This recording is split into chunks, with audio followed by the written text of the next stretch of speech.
Let's talk about the wise and the foolish builders. Are we wise or fools? Paul calls us fools if we don't believe and live the gospel. He also says we are to be cursed if we preach anything other than Christ's gospel.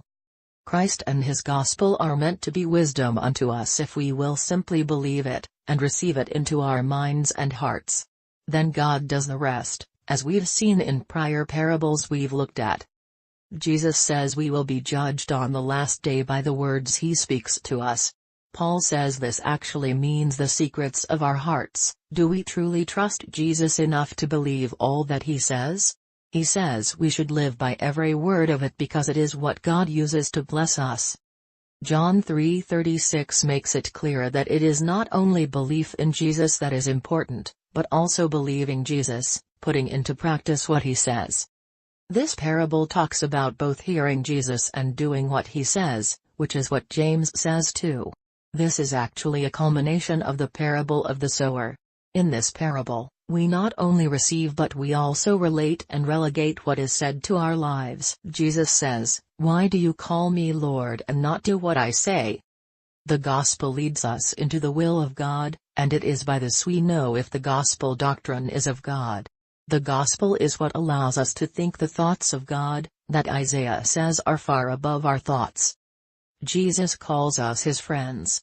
It's an honor to be known as the friend of God. But then he adds, "You are my friends if you do what I say."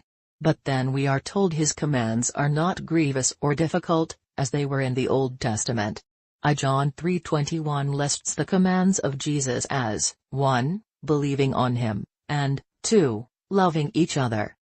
Belief and love are not difficult, especially when it is the gospel that empowers our ability to love. There is a saying that has always had profound impact on me: every truth we neglect believing, and each duty we omit doing, obscures some truth we might have otherwise known. This parable speaks of building on the sand. This is how most people build.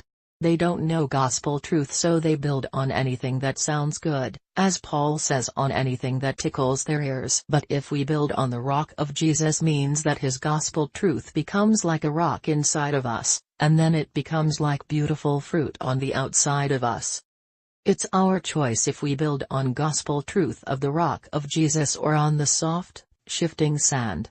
We stand solid in Jesus, who is the rock, and he also says he is the truth.